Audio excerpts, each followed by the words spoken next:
Na aula de hoje, então, vamos estudar a obra A República de Platão. Desta forma, então, nós cumprimos o primeiro item do nosso programa, o primeiro bloco, que tem como título Platão e as origens do pensamento ético-político medieval. Destacaremos a virtude da justiça, da sabedoria e o paralelo entre alma e polis que Platão faz na obra A República. Então, vamos ao estudo da República de Platão, a primeira parte então de nosso estudo. Evidentemente que convém lembrar que a República é uma grande floresta. Eu gosto de usar esta metáfora da floresta porque realmente com isso nós percebemos o que temos pela frente. Numa floresta, nós, para termos conhecimento, um bom conhecimento do que ela compõe, nós vamos levar uma vida e talvez não consigamos explorar esta floresta. Então, imaginem, os senhores e senhoras, que num curso, numa aula, num semestre de estudos, nós podemos ver alguma coisa, adentrar um pouco nesta floresta. E é isso então que vamos fazer.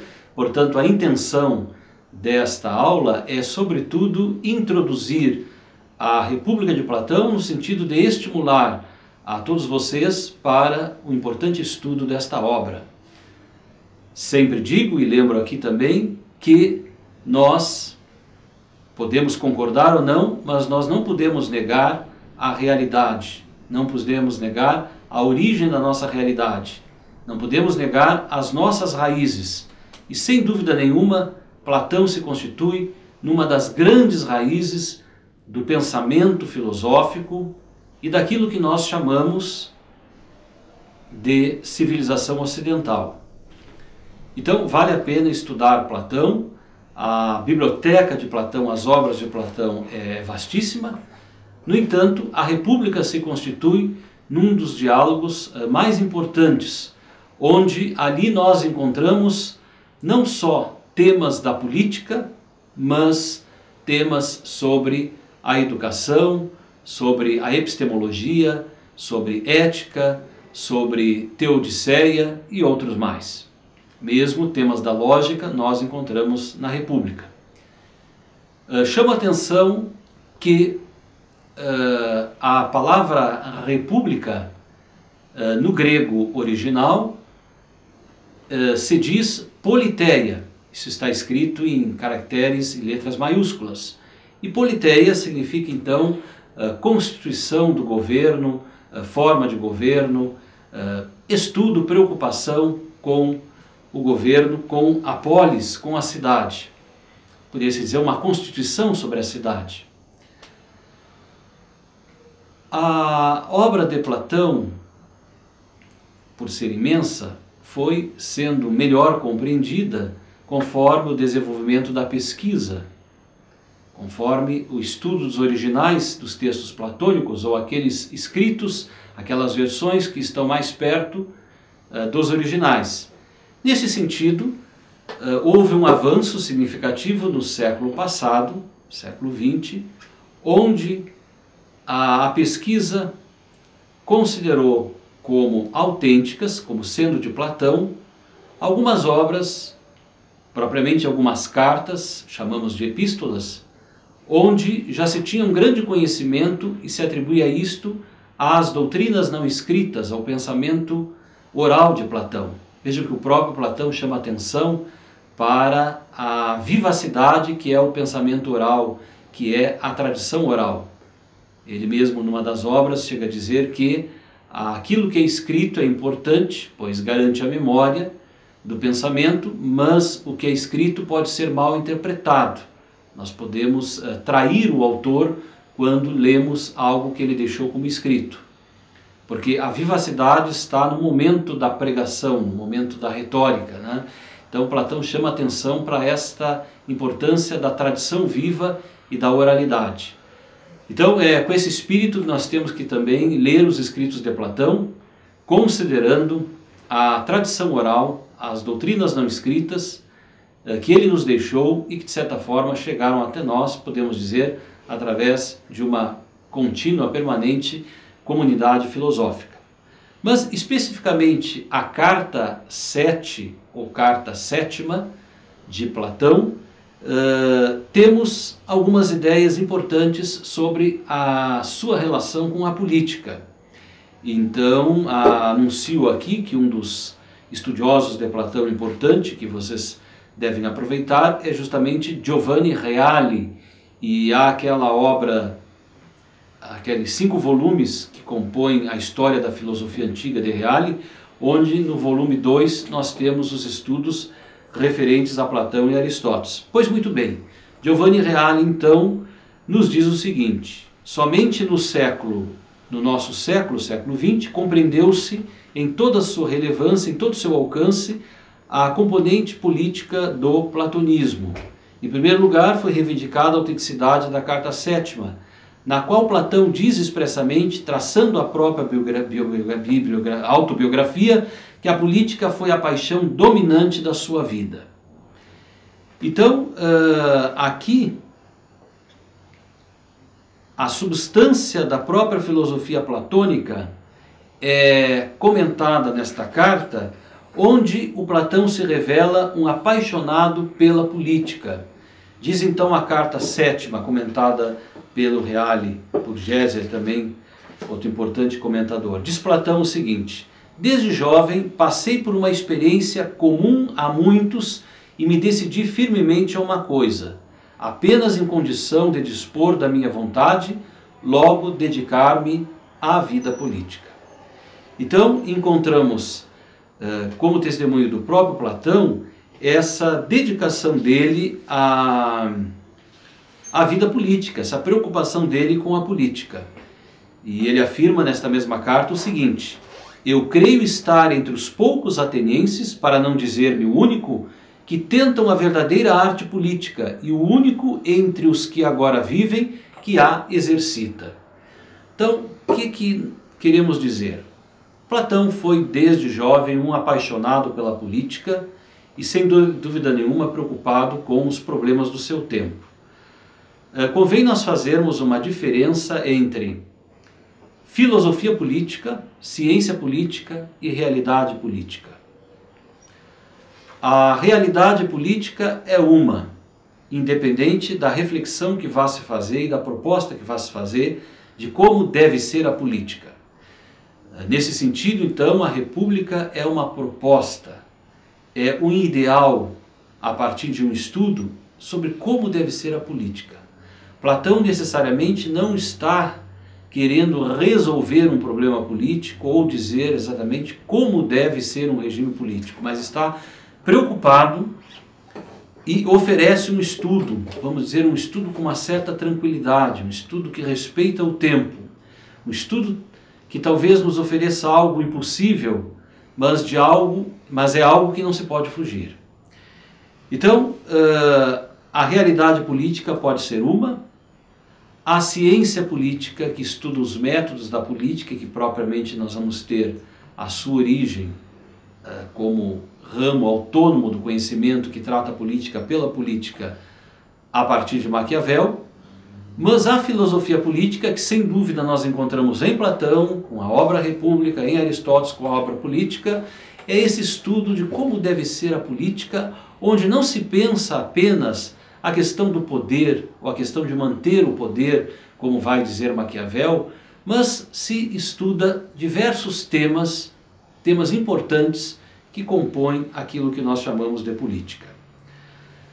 Na carta 7ª ainda, que nos serve para introduzir o estudo da República, é interessante que Platão diz algo e nos faz lembrar os tempos atuais. Diz ele o seguinte: em resumo, fui irresistivelmente levado a louvar a reta filosofia e a concluir que somente graças a ela é possível esperar ver um dia justa a política das cidades e justa a vida dos cidadãos. Sim, certamente as desgraças e desventuras do gênero humano não conhecerão fim, a não ser no dia em que verdadeiros e puros filósofos tenham acesso ao poder, no dia em que, por algum dom de Deus, as classes dirigentes nas várias cidades sejam inflamadas pelo verdadeiro amor da sapiência e sejam formadas por filósofos.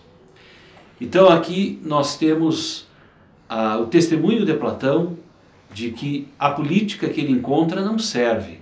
É feita por qualquer um, feita por incompetentes, feita por ambiciosos. E Platão vivencia, e isso de certa forma o desilude, e por isso muitos historiadores disseram que após a morte de Sócrates, desiludido, porque a democracia ateniense condenou Sócrates à morte injustamente, então ele se decepciona com a política do seu tempo, se decepciona com a democracia e somente mais tarde voltaria a preocupar-se com a política. Outros historiadores vão dizer que apesar dessa decepção, ele nunca abandona o ideal político. E essa decepção dá a ele uma experiência para criticar a política do seu tempo, perceber as formas alternativas de degeneração, como tudo degenera também as formas políticas, e a partir daí oferecer uma crítica e um estudo que vai ser sem dúvida nenhuma valoroso para a filosofia política. Dito isto, sobre a carta 7ª de Platão, que aqui utilizamos como introdução à República, é importante lembrar também que há uma diferença entre a concepção platônica e a concepção moderna da política. Platão não distingue o homem, o indivíduo, da polis, da cidade. Quer dizer, preocupar-se com o indivíduo é preocupar-se com a polis, preocupar-se com a polis é preocupar-se com o indivíduo. Então há questões importantes, e vejam que para Platão, seguindo Sócrates, o homem é sobretudo alma. Sobretudo a vida do homem é a sua alma, a sua interioridade, a sua personalidade. O fim último do homem, a felicidade do homem, qual é que é? É a imortalidade da alma. Então a cidade não pode esquecer, não pode descurar desta finalidade que diz respeito ao homem. Então há esta imbricação entre o indivíduo e a política. Nós vamos separar isto a partir da modernidade. Há uma preocupação com o regime de governo, com a forma de governo, com manter a classe política ou manter a classe governante.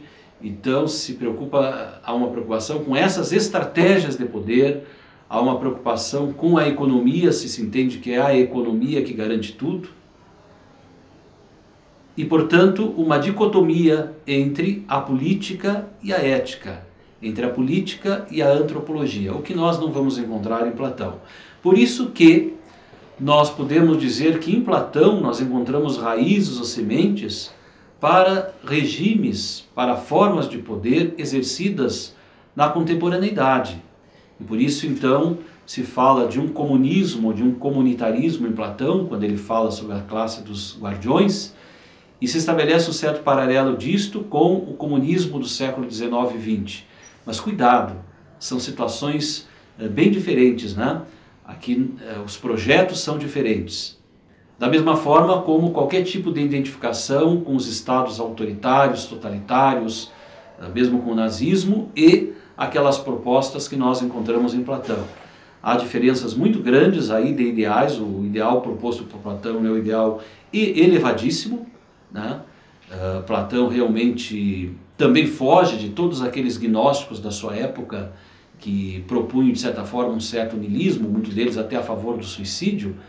Vejamos as obras desse período de Platão, e Platão acredita que o homem pode ser mais, quer dizer, a construção do homem é uma subida, uma escada onde ele pode sim realizar-se, realizar a si mesmo, realizar a sua natureza e, portanto, chegar plenamente ao ser.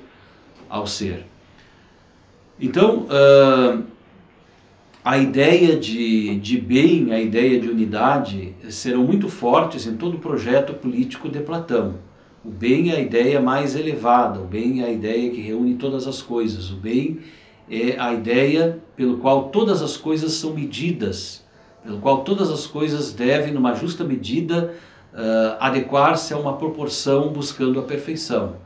Então, esse ideal elevadíssimo de Platão, que Platão mostra aos seus discípulos e mostra na República, onde tudo passa pela sabedoria e tudo passa pela justiça, nada se consegue sem sabedoria e nada se consegue sem a justiça, faz com que Platão proponha que realmente uma política verdadeira, adequada, só é possível com o auxílio da filosofia.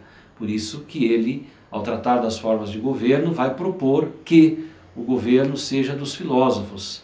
Portanto, os reis devem se tornar filósofos, ou então os filósofos são aqueles que devem se tornar, que devem ser obrigados a reinar, a se tornarem reis.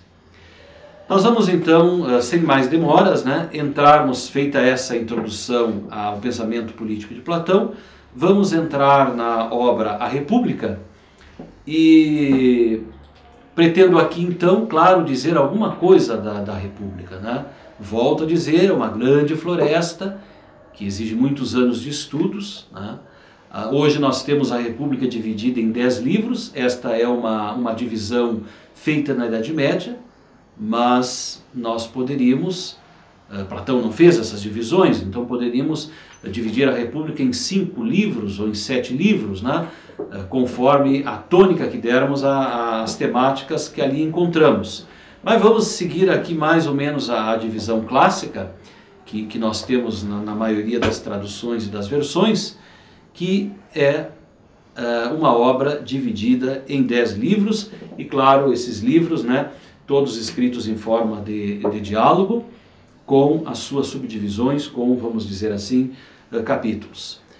Chama atenção que aquela numeração universal, vocês podem aí se servirem de diversas traduções que temos em língua portuguesa, pois vamos indicar isso também nas tarefas, já na próxima tarefa, as traduções consideradas melhores, Mas é interessante notar nas obras dos autores antigos, Platão, Aristóteles, esta numeração universal, que normalmente está na margem das obras, então lá 125A, 625B, então essa é uma numeração universal que está de acordo com as edições críticas na língua grega, e isso nos auxilia bastante nas citações e compreensões, que muitas vezes vão variar dependendo da edição e da tradução. Muito bem. Há quem diga que a filosofia ocidental não passa de uma nota de rodapé ao texto de Platão. E eu concordo com isto.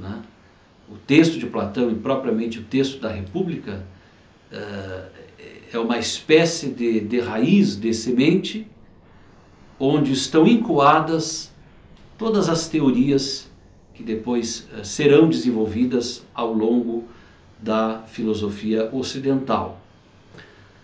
Por que estudar a República? Porque, sem dúvida nenhuma, é o diálogo mais extenso de Platão, que nos traz uma complexidade de temas.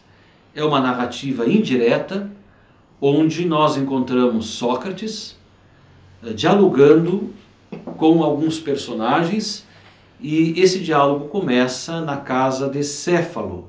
Céfalo é um homem rico, um homem bem-sucedido na vida, já idoso, e que agora tem tempo de filosofar, tem tempo de se preocupar com aquelas coisas mais elevadas e com aquelas coisas que o homem deve se preocupar quando sente que está próximo da morte, teme de certo um pouco a morte, no sentido de ter que prestar contas a Deus, ou garantir, conforme dizia Sócrates, a sua imortalidade. Então, esse diálogo nós vamos encontrar personagens como Céfalo, Sócrates, claro, Glauco, irmão de Platão, Polemarco, Trasímaco e Adimanto. Céfalo, então vamos já iniciar com o primeiro livro, vamos dizer alguma coisa do primeiro livro, e aí os temas da sabedoria, da justiça, a relação entre a alma e a polis, portanto, a nossa alma, aquilo que nós somos, o homem, cada homem, e a cidade, o Estado, se quiserem assim dizer. Então o livro 1 começa narrando de que um diálogo inicia-se na casa de Céfalo, e Céfalo diz que está bem, está livre das paixões, tem dinheiro e pode dedicar-se à filosofia. E desta forma reparar o que perdeu, por exemplo, reparar as injustiças, pedir desculpa a quem ele ofendeu, reparar os erros, cultuar os deuses e assim realmente procurar realizar a vida feliz. E aqui vem uma dúvida, né, colocada ali no diálogo: se devemos ganhar dinheiro para depois termos tempo e nos preocuparmos com uma vida justa, com uma vida feliz, ou em primeiro lugar nós devemos nos preocupar com a vida justa. Sócrates então pergunta: olha, estão falando de vida feliz, de vida justa, mas o que é a justiça? O que é a justiça? Eis aí o tema, o fio condutor da obra República. E aí alguns vão responder e dizer: olha, a justiça é a finalidade da vida virtuosa. Então, se é a finalidade da vida virtuosa, devemos logo definir o que é a justiça. A justiça é a finalidade última da vida. Mas não é fácil definir o que é a justiça. Isso nós já encontramos então no final do primeiro livro, quando eles começam a discutir sobre a justiça, é colocado aqui por Platão o seguinte: Sócrates diz: devo este favor a ti, Trasímaco, visto que te apaziguaste, cessando de te mostrar rude para comigo. Entretanto, não me regalei inteiramente, por minha culpa e não por tua. Parece-me que procedi como os glutões, que se atiram avidamente ao prato que se lhes apresenta antes de haver suficientemente degustado o anterior. Do mesmo modo, antes de ter achado o que procurávamos, no início, a natureza da justiça, lancei-me a uma digressão para examinar se ela é vício e ignorância ou se ela é saber e virtude. Como sobreviesse em seguida outra consideração, a saber, se a injustiça é mais vantajosa do que a justiça, não pude impedir-me de passar de uma a outra, de modo que o resultado de nossa palestra é que nada sei, pois não sabendo o que é a justiça, sei menos ainda se é virtude ou não, e se aquele que a possui é feliz ou infeliz. Então vejam que no primeiro livro, Sócrates diz: olha, não é fácil definir o que é justiça, mas estamos preocupados com isto, né? Então, até agora, estamos aí discutindo e definindo, mas na verdade, sei que não sei. Sei que isso não pode ser a justiça. A justiça não pode, por exemplo, fazer mal a alguém. Mas o que é a justiça? E esse, então, vai ser, essa pergunta vai ser o fio condutor de toda a obra.